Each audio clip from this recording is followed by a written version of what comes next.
પણ નાનકી પાપા બ્રેડ દૂધ ઈંડા ચોખા શેમ્પૂ હું લઈને આવું છું અને રિચાર્જ પણ તમે અહીં જ રહો. આઈ એમ સોરી મમ્મી. આને શું થયું ખબર નહીં. હવે જોઈએ આગળ શું થાય છે. ટાટા સ્કાયનો ડેલી રિચાર્જ. જે દિવસે ટીવી જુઓ એ દિવસનું જ રિચાર્જ કરો. खट्टी मीठी जिंदगी तुमसे ही हर खुशी. You're the one for me baby, you're the one for me. खिल रहे हैं रंग सभी, you're the one for me.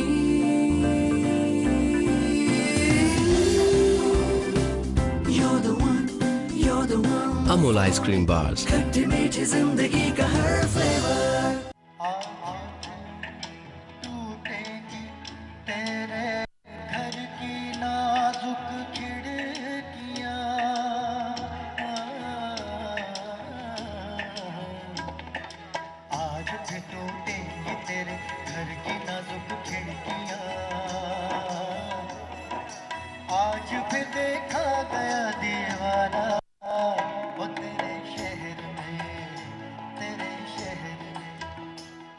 અમારા ન્યૂઝ અને વિડીયોઝ જોવા માટે લોગ ઓન કરો www.gstv.in.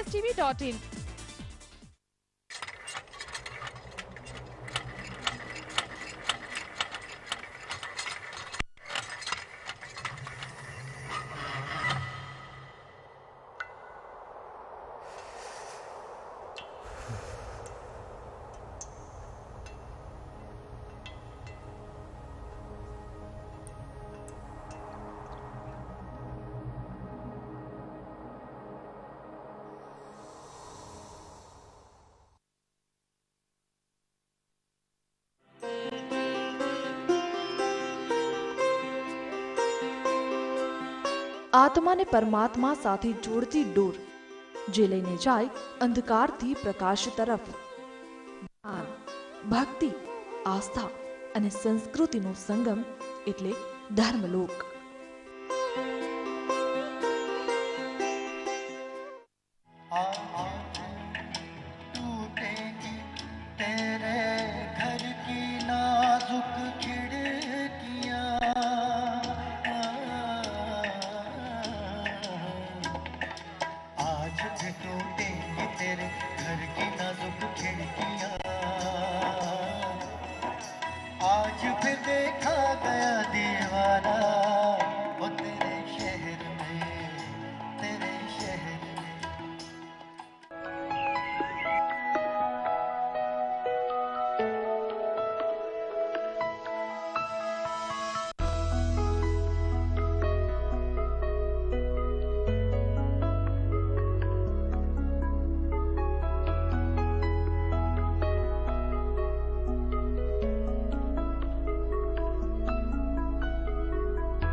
નમસ્કાર, બિઝનેસ પ્લસ બુલેટિનમાં હું નિધિ આપનું સ્વાગત કરું છું.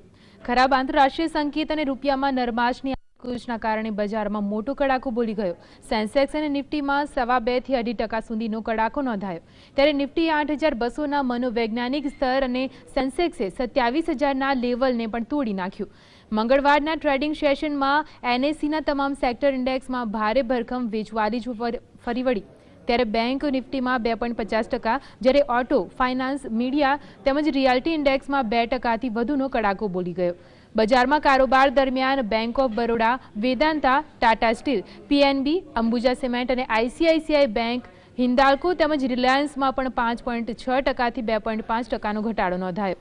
જો કે હીરો મોટોકોર્પ અને ડોક્ટર રેડ્ડીઝ અને કોલ ઇન્ડિયામાં જેવા શેર્સમાં 3.55%થી 0.7%નો ઉછાળો નોંધાયો. ત્યારે ઓવરઓલ માર્કેટ બ્રેડની વાત કરીએ તો એનએસઈ પર માર્કેટ બ્રેડ નેગેટિવ રહી. વધનારા 761 શેરોની સામે 1954 શેરોમાં ઘટાડો નોંધાયો, જ્યારે 147 સ્ટોક્સમાં કોઈ જ મૂવમેન્ટ જોવા મળી નથી.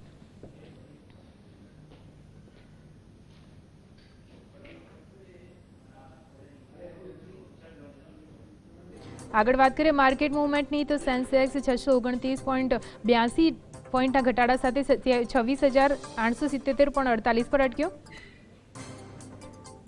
જ્યારે નિફ્ટી 198.30 પોઈન્ટના ઘટાડા સાથે 8,126.95 પર અટક્યો.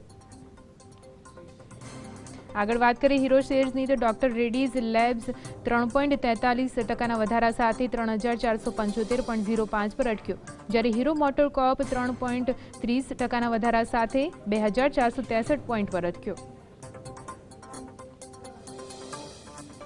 જ્યારે બેંક ઓફ બરોડા 7.48%ના ઘટાડા સાથે 157 પોઈન્ટ પર બંધ રહ્યો, જ્યારે ટાટા સ્ટીલ 6.39ના ઘટાડા સાથે 353 પોઈન્ટ પર અટક્યો. જ્યારે કેન ઇન્ડિયા 5.81%ના ઘટાડા સાથે 197.75 પર અટક્યો, જ્યારે વેદાંતા 5.30%ના ઘટાડા સાથે 218.10 પોઈન્ટ પર અટક્યો.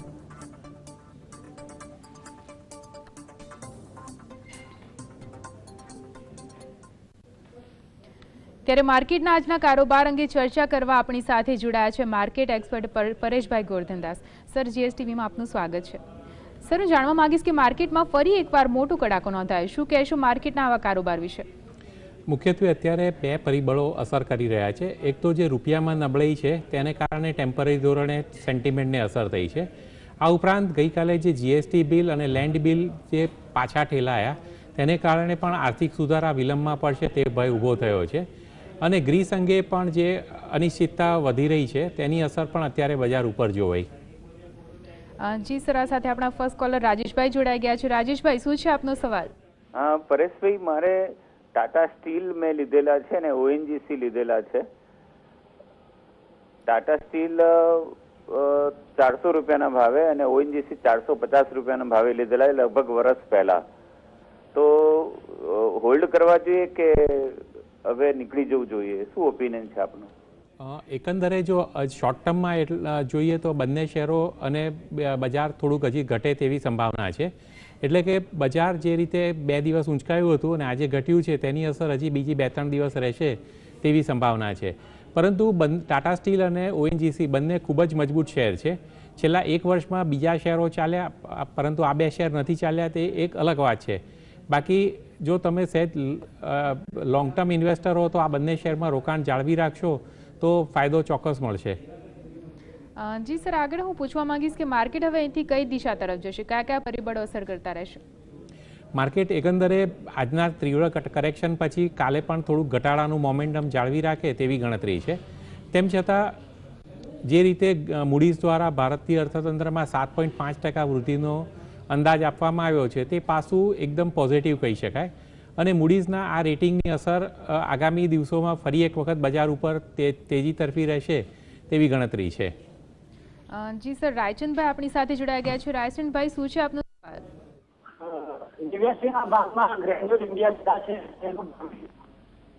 કયા શેરની વાત કરી? Granule India. ગ્રેન્યુલ્સ ઇન્ડિયામાં અત્યારે તો ઘટાડો છે. સામાન્ય રીતે જ્યારે બજાર આ રીતે ઘટતું હોય છે ત્યારે રોકડાના શેર એકદમ ઝડપથી તૂટે છે અને તેવી જ અસર અત્યારે ગ્રેન્યુઅલ્સ ઇન્ડિયામાં પણ જોવાય છે. શોર્ટ ટર્મમાં હજી આ શેર નબળાઈ દર્શાવશે તેવી ગણતરી છે. જી સર, રાજેન્દ્રભાઈ આપણી સાથે જોડાઈ ગયા છે. રાજેન્દ્રભાઈ, આપનો સવાલ જણાવો. પરેશભાઈ, આ ભાવે યુનાઇટેડ સ્પિરિટમાં એન્ટ્રી લેવાય? યુનાઇટેડ સ્પિરિટમાં અગાઉ પણ જે કંપનીનો નફો છે તેની સરખામણીમાં ભાવ અતિશય ઊંચો ચાલી રહ્યો છે.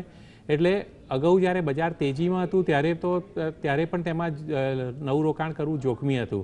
હવે જ્યારે બજાર અત્યારે દબાયું છે ત્યારે તો તેમાં આવા ઊંચા વેલ્યુએશન ઉપર સહેજે જોખમ ન લેવાય.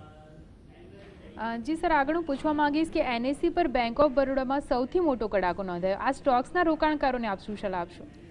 બેંક ઓફ બરોડામાં એનપીએનું જોખમ ઘણું મોટું છે અને તે પાછળ છેલ્લા ઘણા સમયથી આ શેર સતત ઘટતો જાય છે. મારી દ્રષ્ટિએ શેર તેના બોટમની નજીક આવી ગયો છે, એટલે હવે આ શેરમાં ઘટવાની જગ્યા એકદમ મર્યાદિત છે તેમ લાગે છે. જી સર, આગળ અન્ય કોલર પરેશભાઈ આપણી સાથે જોડાઈ ગયા છે. પરેશભાઈ, આપનો સવાલ જણાવો. મારી પાસે NHPC ના છે 700 શેર, 20 રૂપિયાની ખરીદી છે. લાંબા ટાઈમ માટે હોલ્ડ કરી રાખવા હોય તો શું છે એનું સજેશન? કેવળ NHPC જ નહીં પરંતુ તમામ પાવર શેરો અત્યારે નબળાઈ દર્શાવે છે, એટલે અત્યારના તબક્કે NHPCમાં ઉછાળાની જગ્યા ખૂબ મર્યાદિત છે, પરંતુ તમારી પડતર સામે થોડોક નીચો ભાવ ચાલે છે, એટલે થોડી રાહ જોવી અને એક વખત પોઝિટિવ ઝોનમાં આવે તે પછી નીકળી જવું વધારે સલાહભરેલ છે. જી સર, આગળ હું પૂછવા માંગીશ કે સેન્ટ્રલ બેંક ઓફ ઇન્ડિયાના નફામાં 7.4% વધારો નોંધાયો. બેન્કિંગ સેક્ટરની આ કંપનીમાં ઇન્વેસ્ટમેન્ટ માટે આપને કેવી લાગી રહી છે? કેવળ સેન્ટ્રલ બેંક જ નહીં પરંતુ તમામ પબ્લિક સેક્ટર બેંક શેરો એકદમ નીચા વેલ્યુએશન ઉપર છે, એટલે અને સાથે સાથે તમામ બેંકોમાં અલગ અલગ પ્રકારના મિશ્ર પરિણામો આવતા જાય છે, એટલે જો લોંગ ટર્મ ઇન્વેસ્ટમેન્ટની ગણતરી હોય તો સેન્ટ્રલ બેંક લઈ શકાય. બાકી શોર્ટ ટર્મમાં હજી પણ બેંક શેરોમાં ઘટાડો જોવાય તે ભય છે. જી સર, આજે ડોક્ટર રેડ્ડીઝના નફામાં 7.7% વધારો નોંધાયો. આ સ્ટોકમાં હવે કઈ રણનીતિથી આગળ વધવું જોઈએ? જે ટોચના 4-5 ફાર્મા શેરો છે, ડોક્ટર રેડ્ડી, સન ફાર્મા વગેરે શેરો કરેક્શન પતાવીને અપટ્રેન્ડ તરફ આગળ વધી રહ્યા છે, એટલે આ શેરોમાં સહેજ મધ્યમ ગાળાના એંગલથી રોકાણ જાળવી શકાય. કેવળ લુપિનના શેરમાં હજી ઘટવાની જગ્યા છે, એટલે લુપિન આવતા થોડા દિવસ ઘટતો જાય તેવી ગણતરી છે. જી સર, આઈટી સેક્ટરમાં ઇન્વેસ્ટમેન્ટ કરવું હોય તો કયા કયા સ્ટોક્સમાં ઇન્વેસ્ટમેન્ટ કરી શકાય? આજના કરેક્શન પછી આઈટી શેરોમાં પણ થોડીક નબળાઈ દેખાય છે. વાસ્તવમાં રૂપિયો નબળો થાય તો તેને કારણે આઈટી કંપનીઓને ફાયદો થાય. તેમ છતાં TCS અને ઇન્ફોસિસ આ બંને જે ટોચની કંપનીઓ છે તે બંને શેરોમાં હજી પણ થોડા ભાવ દબાય તેવી સંભાવના છે. કેવળ ટેક મહિન્દ્રાના શેરમાં અત્યારના તબક્કે રોકાણ જાળવી રખાય. જી સર, આગળ હું હોટલ ઇન્ડસ્ટ્રીઝની વાત કરીશ કે હોટલ ઇન્ડસ્ટ્રીઝના સ્ટોકમાં રોકાણ કરવું હોય તો કયો સમય શ્રેષ્ઠ ગણાય અને શા માટે? કઈ કંપનીઓમાં ધ્યાન આપવું જોઈએ? હોટલ ઉદ્યોગમાં ધીરે ધીરે ટ્રેન્ડ સુધારા તરફી થઈ રહ્યો છે. જે ટુરિસ્ટ ટ્રાફિક કહીએ, ટુરિસ્ટ ટ્રાફિકમાં પણ ભારતમાં સુધારો જોવાયો છે, અને જે ઇન્ટરનલ ટુરિસ્ટ ટ્રાફિક કહીએ, ભારતની અંદર જે ટુરિઝમ ચાલે છે તેમાં પણ સુધારાનો ટ્રેન્ડ જોવાય છે. પરંતુ આ તબક્કે સ્ટેન્ડ એલોન હોટલોની જગ્યાએ જે હોટલ શૃંખલાઓ છે તેમાં ઇન્ડિયન હોટલ અને મહિન્દ્રા હોલિડેઝ રિસોર્ટ આ બે શેરો આકર્ષક લાગે છે અને તેમાં રોકાણ કરી શકાય. જી સર, મનનભાઈ આપણી સાથે જોડાઈ ગયા છે. મનનભાઈ, આપનો સવાલ જણાવો. હાજી, મેં ટાટા પાવર અને રિલાયન્સ પાવરમાં રોકાણ કરેલું છે અને એ વખતે મેં 105 રૂપિયામાં ખરીદ્યા હતા ટાટા પાવર અને રિલાયન્સ પાવર. તો હવે શું કરવું, વેચવા કે પછી રહેવા દેવા? એમ ટૂંકમાં બંને જે પાવર શેરોની તમે વાત કરી, વાસ્તવમાં પાવર સેક્ટરનું ભાવિ ચોક્કસ એકદમ ઘણું જ સારું કહી શકાય, કારણ કે પાવર ઉદ્યોગમાં એક તો સરકારનો પ્રોત્સાહન છે અને નવા નવા પ્રોજેક્ટો આ જે 5-7 કંપનીઓ ટોચની છે તે જ ઊભા કરી શકે તેવી ગણતરી છે. પરંતુ જે રીતે સૌપ્રથમ કોલસાની તંગી અને તે પછી વિદ્યુત બોર્ડ પાસેની ઉઘરાણીનો પ્રશ્ન, આ બે મુદ્દાને કારણે છેલ્લા લગભગ 2 વર્ષથી તમામ પાવર શેરો નબળાઈ દર્શાવે છે. એટલે જો સહેજ જાળવવાની તૈયારી હોય તો મારી દ્રષ્ટિએ ટાટા પાવર અને રિલાયન્સ પાવર જાળવી રાખો. ભલે તરત નહીં વધે પરંતુ આ શેરો તમને નિરાશ નહીં કરે. જી સર, અન્ય કોલર મહેશભાઈ આપણી સાથે જોડાઈ ગયા છે. મહેશભાઈ, આપનો સવાલ જણાવો. મારે રિલાયન્સ અને SBIમાં એવરેજ કરવી તો અત્યારે કરાય કે હજુ રાહ જોવાય? કેટલો નીચે આવી શકે? અને ધનલક્ષ્મી બેંક મેં 37 રૂપિયામાં લીધેલા છે, તો એમાં શું કરાય? ધનલક્ષ્મી બેંકની સૌપ્રથમ વાત કરીએ તો ધનલક્ષ્મી બેંકમાં સટ્ટાકીય ઉછાળો શરૂ થયો છે, અને આ પ્રકારે જ્યારે રોકડાના શેરોમાં ઉછાળો આવતો હોય ત્યારે કોઈક કારણ તેને માટે ધરી દેવાય છે, અને ધનલક્ષ્મી બેંકમાં તે રીતે કોટક બેંકને ધનલક્ષ્મીમાં રસ છે તેવી વાત અત્યારે ચાલી રહી છે. આગામી દિવસોમાં હજી પણ આ શેર બીજા 5-1 રૂપિયા સુધરી જાય તો નવાઈ નહીં લાગે. સામે પક્ષે જે તમે સ્ટેટ બેંક અને રિલાયન્સની વાત કરી તો સ્ટેટ બેંક લગભગ તળિયાની નજીક આવી ચૂક્યો છે. બજાર આ રીતે ઘટ્યું તેને કારણે થોડોક ઘટશે, બાકી સ્ટેટ બેંકમાં ઘટવાની મોટી જગ્યા હવે નથી દેખાતી. રિલાયન્સમાં 2 તરફી તોફાની વધઘટની હજી જગ્યા છે. જી સર, અમારી સાથે જોડાયેલા રહેજો. આગળ પણ માર્કેટ અંગેની માહિતી મેળવીશું. અત્યારે સમય થયો છે એક બ્રેકનો. લઈએ એક બ્રેક.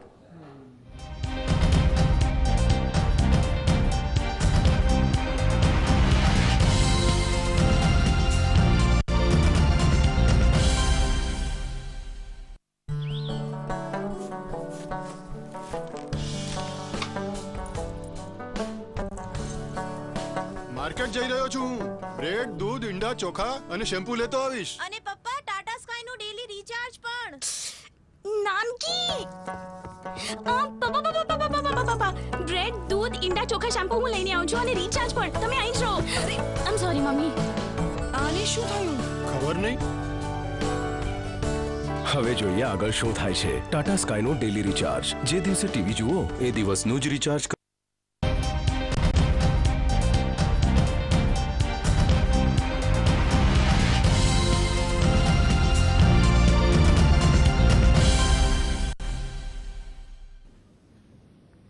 બ્રેક બાદ આપનું સ્વાગત છે. માર્કેટ અંગે ચર્ચા કરવા માટે આપણી સાથે જોડાઈ ગયા છે પરેશભાઈ. સર, હું આગળ જાણવા માંગીશ કે ઓઇલ એન્ડ ગેસ સેક્ટરમાં ઇન્વેસ્ટમેન્ટ કરવું હોય તો કયા કયા સ્ટોકમાં કરી શકાય? છેલ્લા 2-3 દિવસ દરમિયાન ઓઇલ અને ગેસ સેક્ટરના શેરો પણ સારા એવા ઘટ્યા છે અને ખાસ તો ઓઇલ ઇન્ડિયા અને ઓએનજીસી આ બંને શેરો લગભગ 2 મહિનાથી સતત ઘટી રહ્યા છે. અત્યારના તબક્કે આ બંને શેરોમાં લગભગ 6 મહિનાના એંગલથી રોકાણ કરી શકાય. તેવી જ રીતે જે 3 ઓઇલ માર્કેટિંગ કંપનીઓ છે, HPCL, BPCL અને ઇન્ડિયન ઓઇલ, આ ત્રણેય શેરોમાં HPCL તો વધવાની જગ્યા છે જ, પરંતુ સહેજ લોંગ ટર્મ ઇન્વેસ્ટમેન્ટ કરવાની ઈચ્છા હોય તો ઇન્ડિયન ઓઇલનો શેર પકડી શકાય. જી સર, કન્ઝ્યુમર ડ્યુરેબલ સેક્ટરમાં આપની પસંદગી સ્ટોક કયા કયા રહેશે? તેમાં કેટલા સમય માટે ઇન્વેસ્ટમેન્ટ કરી શકાય? કન્ઝ્યુમર ડ્યુરેબલ શેરોમાં અત્યારે આકર્ષણ એટલા માટે ઓછું છે કે જે અત્યારે પ્રોડક્ટો બજારમાં ચાલે છે તે બધી પ્રોડક્ટો લગભગ અનલિસ્ટેડ કંપનીઓ પાસે છે. લિસ્ટેડ કંપનીઓ પાસે જે પ્રોડક્ટો છે તેમાં એટલો દમ નથી, એટલે આ તબક્કે કન્ઝ્યુમર ડ્યુરેબલ ગુડ્સ શેરોમાં ઉછાળાની જગ્યા મને નથી લાગતી. જી સર, આ સાથે અન્ય કોલર મુકુંદભાઈ આપણી સાથે જોડાઈ ગયા છે. મુકુંદભાઈ, આપનો સવાલ જણાવો. હા, મારો સવાલ સાહેબને જીલેટ ઇન્ડિયા અંગે છે. હવે મારે જાણવું હતું સાહેબ જોડેથી કે જીલેટ ઇન્ડિયાનો આટલો સરસ સુંદર નફો આવે, ઓલમોસ્ટ ડબલ નફો છે, છતાં એનો શેરનો ભાવ ડાઉન થવાનું કારણ શું અને એ હજુ વધારે ડાઉન થશે એવું લાગે છે આપને? અને બીજો સવાલ, આપણે આઈસર મોટરની પેલી સબસિડિયરી કંપનીએ જે લંડનમાં કંપની ખરીદી એને એમાં એના ભાવની ઇમ્પેક્ટ આ શેરના ભાવ પર પડે છે, એ મારે જાણવું હતું સાહેબ. સૌપ્રથમ જીલેટની વાત કરીએ તો જીલેટનો શેર લગભગ 100ના પી રેશિયો ઉપર ચાલી રહ્યો હતો. છેલ્લા લગભગ 6-1 મહિનાથી કેટલાક શેરોમાં સટ્ટાકીય ઉછાળા જોવાય છે અને તેમાં જીલેટ પણ એક મુખ્ય શેર હતો. આઈશર મોટર્સ, MRF પણ એ જ પ્રકારના સટ્ટાકીય ઉછાળાવાળા શેર કહી શકાય. હવે જ્યારે 100ના પી રેશિયો ઉપર શેર ચાલતો હોય તો તેમાં અમુકથી વધવાની જગ્યા ન જ હોય અને તેથી સારા પરિણામ આવે ત્યારે પણ આ શેર તૂટે એ એકદમ નોર્મલ બાબત છે. મારી દ્રષ્ટિએ હજી પણ જીલેટનો શેર અતિશય ઊંચા વેલ્યુએશન ઉપર છે અને તેમાં પ્રોફિટ બુકિંગ કરતા જવાય. જી સર, આ સાથે હરેશભાઈ આપણી સાથે જોડાઈ ગયા છે. હરેશભાઈ, આપનો સવાલ જણાવો. પરેશભાઈ, તમારે પૂછવાનું કે આજે ડોક્ટર રેડ્ડીનું રિઝલ્ટ આવ્યું છે. મારી પાસે ઓરિજિનલ હોલ્ડિંગ છે 800 શેરનું અને MRFનું ઓરિજિનલ હોલ્ડિંગ છે, એટલે એમાં ભવિષ્ય માટે શું રાખવું? મારી દ્રષ્ટિએ MRFનો શેર સારો એવો ચાલી ગયો છે, એટલે MRFના શેરમાં થોડુંક પ્રોફિટ બુકિંગ કરતા જવું જોઈએ. જેમ અગાઉના પ્રશ્નમાં દર્શાવ્યું કે જીલેટ, MRF, આઈશર વગેરે શેરો એકદમ ઉંચકાયા હતા, તે પછી તેમાં થોડું પ્રોફિટ બુકિંગ કરતા જવામાં જ ફાયદો છે, કારણ કે 40,000ના લેવલ ઉપર ભાવ વધારે પડતો ઊંચો કહી શકાય. ડૉક્ટર રેડ્ડીઝમાં મારી દ્રષ્ટિએ પરિણામના સપોર્ટને કારણે આજે શેર ઉંચકાયો હતો, તેમ છતાં આવતીકાલે બજારની સાથે સાથે થોડોક દબાશે તેવી જગ્યા છે. એકંદરે ડૉક્ટર રેડ્ડીઝ હજી જાળવી રાખવામાં કોઈ ચિંતા નથી. જી સર, રાજેન્દ્રભાઈ આપણી સાથે જોડાઈ ગયા છે. રાજેન્દ્રભાઈ, આપનો સવાલ જણાવો. જી સાહેબ, આ ભાવે લાર્સન એન્ડ ટુબ્રો અને ટાટા સ્ટીલમાં પૂરું રોકાણ કરાય કે હજી કટકે ધીમું જોવાય? એમ બજાર જે રીતે આજે તૂટ્યું તે પછી લગભગ આવતીકાલની સેશનમાં પણ બજારમાં ઘટાડો આવે તેવી સંભાવના વધારે લાગે છે અને અત્યારે જે હેવીવેટ શેરો છે તેમાં ટાટા સ્ટીલ અને લાર્સન આ બંનેમાં હજી નાના ઘટાડાની જગ્યા છે. તેમ છતાં બજાર અત્યારે એક અલ્ગો ટ્રેડિંગને આધારે જે રીતે તોફાની વધઘટ બતાવે છે અને આ પ્રકારનો જ્યારે માહોલ હોય ત્યારે એકદમ તળિયાના ભાવે રોકાણ કરવાની લાલચ રાખવાને બદલે તમારી પાસે જે મૂડી રોકવા માટેની હોય તેને 5 કે 7 તબક્કામાં રોકતા જાઓ તો વધારે સલામત રીતે રોકાણ કરી શકાશે. જી સર, પિયુષભાઈ આપણી સાથે જોડાઈ ગયા છે. પિયુષભાઈ, આપનો સવાલ જણાવો. હા સાહેબ, મારી પાસે ટાટા પાવર 77.50 શેર પર હે, ભૂષણ શીલ 81.50 પર હે, તો મારે બંનેમાં એવરેજ કરવી શું લાગે? ટાટા પાવરમાં આ તબક્કે હજી રોકાણ વધારવાની સલાહ નથી, કારણ કે તમામ પાવર શેરો અત્યારે નબળાઈ દર્શાવે છે અને ટાટા પાવરમાં પણ તે જ પ્રકારની નબળાઈ છે. એટલે એકદમ ઉતાવળ કરી નાખવાને ટાટા પાવરમાં રોકાણ ન કરી દેવાય. ભૂષણ સ્ટીલમાં પણ મારી દ્રષ્ટિએ આકર્ષણ નથી દેખાતું, કદાચ હજી થોડો શેર ઘટે તેવી પણ જગ્યા છે. જી સર, મહેન્દ્રભાઈ આપણી સાથે જોડાઈ ગયા છે. મહેન્દ્રભાઈ, આપનો સવાલ જણાવો. હા, મારી પાસે સાહેબ L&T છે, પછી ભારત ફોર્જ છે અને HDFC મોટો છે ઓરિજિનલ, એટલે એમાં રાખવા કયા શું કરવું એ પરેશભાઈને પૂછું. તમારી પાસે ત્રણેય શેરો છે, એકદમ જોરદાર છે અને બજાર ઘટશે, હજી 1-2 દિવસ ઘટશે અને તેની સાથે સાથે કદાચ આ ત્રણેય શેરો પણ થોડાક ઘટે, પરંતુ ત્રણેય શેરોમાં કોઈ ચિંતાનું કારણ નથી, કારણ કે જ્યારે બજાર સુધરવાનું શરૂ થશે, જે એકદમ નોર્મલ બાબત છે અને મારી દ્રષ્ટિએ બજાર તેજી તરફી જ છે, એટલે લાર્સન તમને આ વર્ષમાં ઘણું જ સારું રિટર્ન, સૌથી વધારે સારું રિટર્ન આપી જાય તો નવાઈ નહીં લાગે. ભારત ફોર્જ સારો એવો ઊંચો ચાલે છે, એટલે તેમાં હવેના ઉછાળે થોડું પ્રોફિટ બુકિંગ કરતા જવાય. જી સર, અન્ય કોલર મહેન્દ્રભાઈ જોડાઈ ગયા છે. મહેન્દ્રભાઈ, આપનો સવાલ જણાવો. હા પરેશભાઈ, ગુડ ઇવનિંગ. પરેશભાઈને માલુમ થાય કે સ્પીકના રિઝલ્ટ 21મી મે ના રોજ છે ને ખરું તરીક ગ્લોબલમાં લાંબા ગાળે કંઈ ધ્યાન પડે છે આપનું?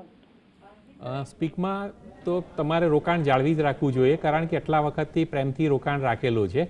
કરુતરીમાં મારી દ્રષ્ટિએ સટ્ટાકીય એંગલ જ છે, બાકી તેમાં ફંડામેન્ટલ રીતે ખૂબ મોટું જોખમ છે, એટલે તેમાં વધારે મોટું રોકાણ ન કરતા. જી સર, આગળ જાણવા માંગીશ કે ફાર્મા સેક્ટરનું ભાવિ કેવું લાગી રહ્યું છે? ફાર્મા કંપનીઓ અસર કરતા મુદ્દાઓ કયા કયા રહેશે? ફાર્મા સેક્ટરનું ભાવિ વાસ્તવમાં ઘણું સારું છે, કારણ કે તેમાં બે પાસા આપણે ખાસ યાદ રાખવા જોઈએ. એક તો જે ભારતની ટોચની ફાર્મા કંપનીઓ છે, doctor Reddy's, Sun Pharma, Lupin અને વોકાર્ડ, આ બધી કંપનીઓએ અમેરિકામાં દવા વેચવા માટે અનેક NDA ફાઇલ કરેલી છે, ડ્રગ એપ્લિકેશનો, અને અમેરિકામાં ભારતની સરખામણીમાં દવાના વેચાણમાં વધારે ઊંચા માર્જિન મળી રહ્યા છે. આ ઉપરાંત જ્યારે રૂપિયો નબળો પડે, એટલે કે 64ના લેવલ ઉપર અત્યારે આવ્યો છે, તેને કારણે જે પરદેશમાં વેચાણ થાય તે ભારતીય કરન્સીમાં રૂપાંતર થતી વખતે વધારે નફો મળે છે.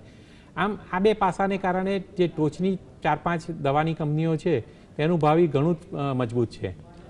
જી સર, અને કોલર લીમભાઈ આપની સાથે જોડાઈ ગયા છે. સર, આપનો સવાલ જણાવો. સર, નિફ્ટી 8140 બાય કરેલું છે, તો મારે સ્ટોપ લોસ કેટલો રાખવાનો અને શું કરવાનો? કયું શેની વાત કરી? નિફ્ટી ફ્યુચર 8140 બાય કરેલું. મારી દ્રષ્ટિએ નિફ્ટીમાં હજી બીજી 1 કે 2 સેશન ઘટે તેવી સંભાવના છે, કારણ કે બજાર થોડેક અમુક વખતે મોમેન્ટમ ટ્રેન્ડ દર્શાવે છે, એટલે આજે જે એકદમ કડાકો જોવાયો તેની અસર નીચે કાલે બજાર થોડુંક દબાય તે સંભાવના વધારે છે.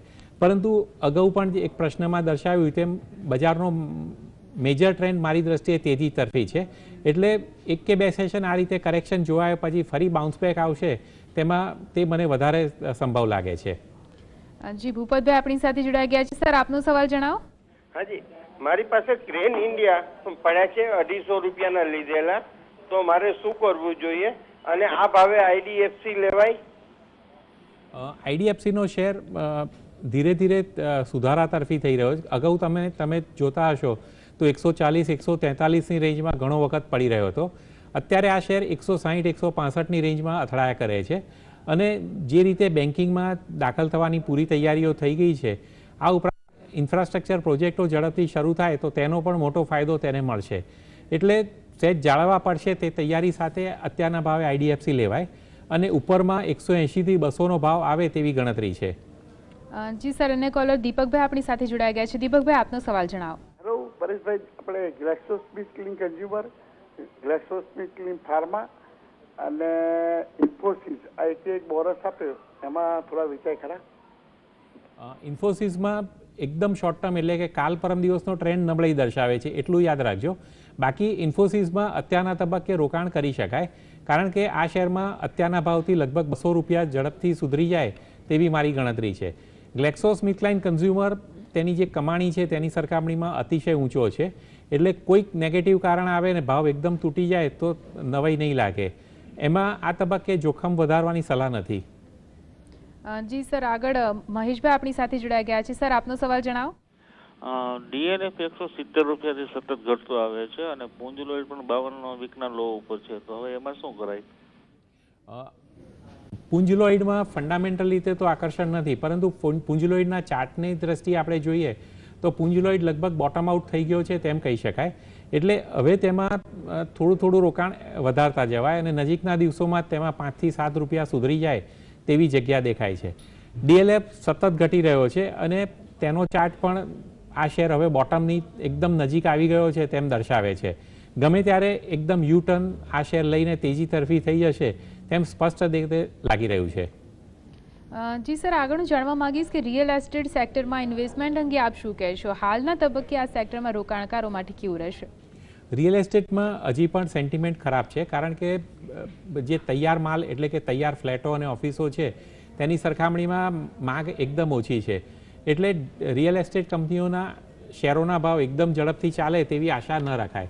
પરંતુ આ સેક્ટરમાં કેટલીક 3-4 કંપનીઓ છે, ગોદરેજ પ્રોપર્ટીઝ છે, મહિન્દ્રા લાઇફસ્પેસ વગેરે શેરોમાં મજબૂત ઉછાળાની જગ્યા છે. એટલે લોંગ ટર્મ માટે આ શેરો લઈ શકાય. આગલા પ્રશ્નમાં જેમ દર્શાવ્યું તેમ ડીએલએફ તળિયા ઉપર લગભગ આવી ગયો છે, એટલે તેમાં પણ યુ ટર્ન થાય અને તેજી તરફી ટ્રેન્ડ ગમે ત્યારે શરૂ થઈ જશે તેમ દેખાય છે. જી સર, આગળ ઉમેશભાઈ આપણી સાથે જોડાઈ ગયા છે. ઉમેશભાઈ, આપનો સવાલ જણાવો.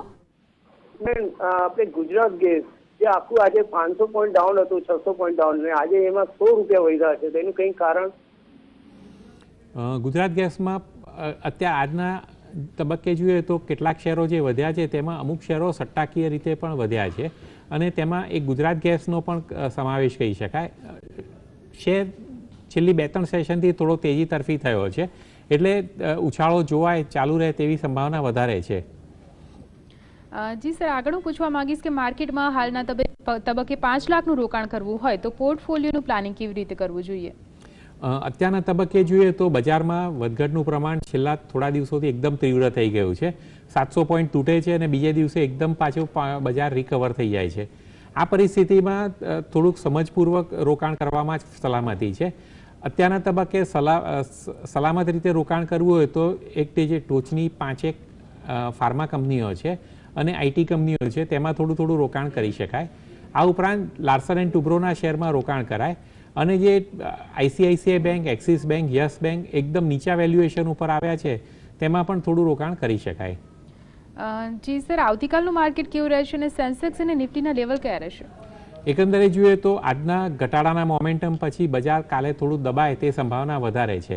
પરંતુ મૂડીઝ દ્વારા જે રીતે અર્થતંત્રમાં 7.5% વૃદ્ધિ હાંસલ થશે તેવો રિપોર્ટ અપાયો છે તે એક પોઝિટિવ પરિબળ રહેશે અને તે બજાર માટે એક ઘટાડાને બ્રેક લગાવશે. જી સર, આજે આપે જે સ્ટોક અંગે ચર્ચા કરી તેમાં આપનું કોઈ કંપનીમાં રોકાણ છે? આજે જે શેરોની ચર્ચા કરી તેમાં લાર્સન એન્ડ ટુબ્રો અને ટાટા સ્ટીલમાં મારું રોકાણ છે. જી પરેશભાઈ, આપ અહીં આવ્યા, દર્શક મિત્રોના પ્રશ્નોના જવાબ આપ્યા, માર્કેટ અંગેની માહિતી આપી એ બદલ આભાર. દર્શક મિત્રો, બિઝનેસ પ્લસ બુલેટિનમાં અત્યારે બસ આટલું જ. વધુ સમાચાર અને માહિતી માટે આપ જોતા રહો GSTV.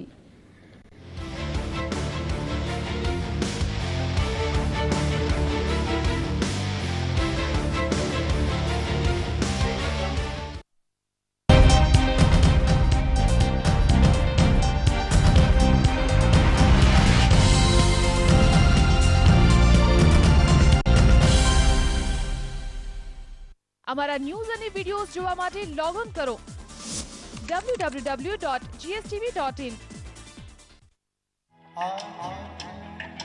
टूटेगी तेरे